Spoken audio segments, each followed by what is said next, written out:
ابن بطوطہ کے مطابق دوسرے عثمانی سلطان اورحان غازی اپنے دور کے سب سے عظیم ترک حکمران تھے۔ ان کی عظمت صرف ان کی حکومت تک محدود نہیں تھی، بلکہ ان کی بے پناہ دولت، وسیع سلطنت اور طاقتور فوج بھی ان کی شان و شوکت کا حصہ تھی۔ کہا جاتا ہے کہ اورحان غازی کا دور حکومت وہ وقت تھا جب ترکوں کی سلطنت اپنے عروج پر تھی۔ وہ نہ صرف ایک عظیم بادشاہ تھے بلکہ ایک زبردست سپہ سالار بھی تھے، جنہوں نے دشمنوں کو بارہا میدان جنگ میں شکست دی۔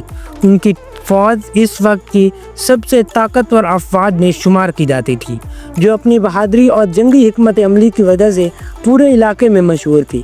ابن بطوطہ، جو اپنے وقت کے مشہور سیاح تھے، انہوں نے اپنے سفر نامے میں اورحان غازی کے بارے میں لکھا ہے کہ وہ اپنے زمانے کے ترک حکمرانوں میں سب سے عظیم تھے اور دولت، زمین اور لشکر میں ان کا کوئی ثانی نہیں تھا۔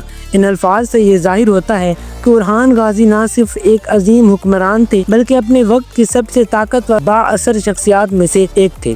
تو آئیے شروع کرتے ہیں اورحان غازی کی تاریخ اور سلطنت عثمانیہ کے سفر کو۔ تاریخ کے مطابق اورحان غازی سلطنت عثمانیہ کے دوسرے سلطان تھے، جس کی بنیاد عثمان غازی نے رکھی تھی۔ اورحان غازی کو یہ سلطنت وراثت میں نہیں ملی تھی، بلکہ انہوں نے خود اپنے والد عثمان غازی کے ساتھ مل کر اس کے قیام کے لیے بہت جدوجہد کی تھی۔ ان کی سب سے بڑی کامیابی سن 1326 میں شہر بورسا کی فتح تھی، جس نے اس نئی نویلی سلطنت کو باقی ترک سلطنتوں سے زیادہ مضبوط کر دیا تھا اور ساتھ ہی بازنطینیوں میں اپنی دھاک بھی بٹھا دی تھی۔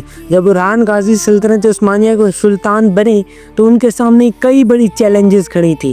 یہ ایک ایسا وقت تھا جب سلطنت نے اپنے بانی عثمان غازی کو کھو دیا تھا اور اب نئے سلطان کو اپنی دانائی اور قیادت سے اس سلطنت کو سنبھالنا تھا۔ جب اورحان غازی نے 1326 میں بورسا کو فتح کیا تو وہ سلطان بنے، لیکن یہ فتح صرف ایک آغاز تھا۔ ان کے سامنے سب سے پہلا چیلنج یہ تھا کہ کیسے اس چھوٹے سے ریاست کو ایک مضبوط اور مستحکم سلطنت میں بدلا جائے۔ بورسا کو فتح کرنے کے بعد اورحان نے اسے سلطنت کا پہلا دارالحکومت بنانے کا فیصلہ کیا، لیکن دارالحکومت بنانا ہی کافی نہ تھا، بلکہ بورسا میں تجارت اور انتظامی اصلاحات کو بھی نافذ کرنا ضروری تھا تاکہ سلطنت کی توسیع ممکن ہو سکے۔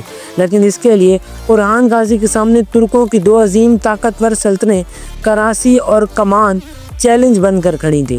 اب اورحان کے پاس دو راستے تھے، یا تو ان کے ساتھ شامل ہو کر ان کی اطاعت قبول کریں یا پھر انہیں فتح کر کے آگے بڑھیں، کیونکہ یہ ممکن تھا کہ بازنطینی اور کراسی مل کر عثمانی ترکوں کا ہمیشہ کے لیے خاتمہ کر سکتے تھے۔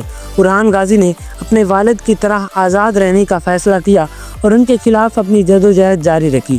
اس کے علاوہ بازنطینی سلطنت کی طرف سے بھی ہمیشہ خطرہ رہتا تھا اور اورحان غازی ایک ہی وقت میں ان دونوں سلطنتوں سے جنگی حالت میں مصروف تھے۔ لیکن اتنی مصروفیت کے باوجود عثمانی ترک اپنی فتوحات سے پیچھے نہیں ہٹے، بلکہ ان کا اصل ہدف اناطولیہ میں موجود بازنطینی قلعے تھے۔ اورحان غازی نے اپنے دور حکومت میں ایک ایسی مضبوط فوج تیار کی جو بعد میں عثمانی سلطنت کی پہچان بنی، جسے تاریخ میں یینی چری کے نام سے جانا جاتا ہے۔ یہ فوج صرف سلطان کی خدمت کے لیے مخصوص تھی اور صرف جنگ کے لیے استعمال کی جاتی تھی۔ یعنی چری فوج کو نظم و ضبط میں رکھنے کا سہرا اورحان غازی کو ہی دیا جاتا۔ یہ فوج بعد میں سلطنت کی سب سے قابل تعریف اور قابل اعتماد فوج بنی۔ اورحان کے وقت میں عثمانی ترک اور بازنطینی سلطنت کے درمیان کئی جنگیں ہوئیں۔ اورحان نے بازنطینی سلطنت کی کئی شہروں کو فتح کیا، جن میں نکیا اور نکومیڈیا جیسے اہم شہر شامل ہیں۔ یہ فتوحات اورحان کی بہادری اور قائدانہ صلاحیتوں کو ظاہر کرتی ہیں۔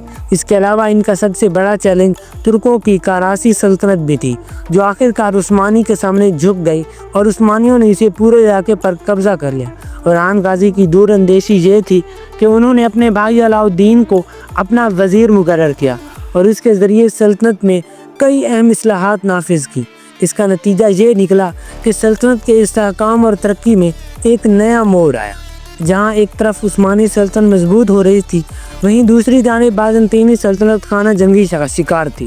اورحان غازی نے اس موقع سے بھرپور فائدہ اٹھایا اور اس فائدے کی پیشکش خود بازنطینی جنرل کانتاکوزینوس نے کی۔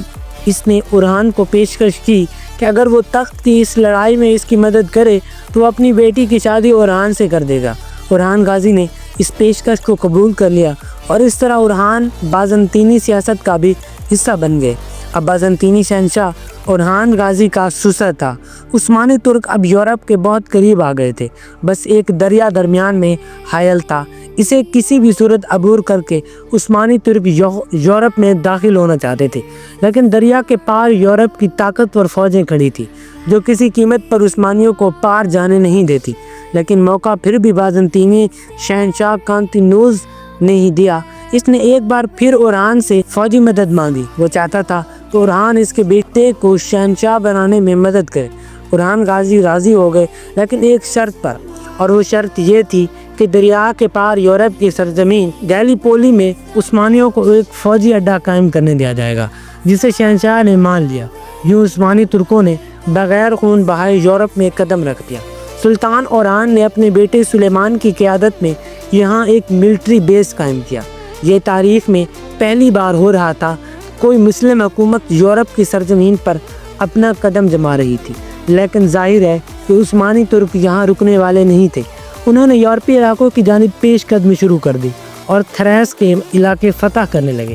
عثمانی فتوحات نے بازنطینیوں کو ہلا کر رکھ دیا، کیونکہ یہ سب شہنشاہ کانتاکوزینیوس کی وجہ سے ہو رہا تھا۔ اسی لیے قسطنطنیہ میں اس کے بادشاہ کا تختہ الٹ دیا گیا اور جان ففتھ کو تخت پر بیٹھا دیا گیا، جو کھلے عام ترکوں کا دشمن تھا۔ ادھر سن 1362 میں عثمانی سلطان اورحان غازی کا بھی انتقال ہو گیا۔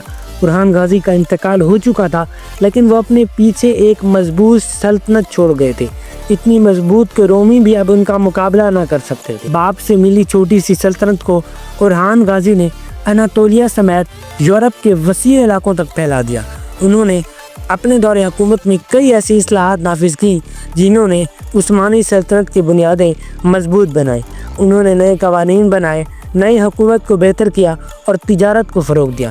اس سے سلطنت کی ترقی میں تیزی آئی اور عثمانی سلطنت ایک مضبوط معاشی و سماجی ڈھانچے پر قائم ہو گئی۔ اورحان نے اپنے دور حکومت میں مساجد اور مدارس بھی تعمیر کروائی، جو ان کے سماجی اصلاحات کے جذبے کا ثبوت ہے۔ تو ملتے ہیں ایک نئی ویڈیو میں، تب تک کے لیے اللہ حافظ۔ ہمارے چینل کے ساتھ جڑے رہیں، چینل کو سبسکرائب کر دیں، گھنٹی کے نشان کو پریس کر دیں تاکہ مزید ایسی ویڈیوز آپ تک آسانی کے ساتھ پہنچ سکے۔ شکریہ۔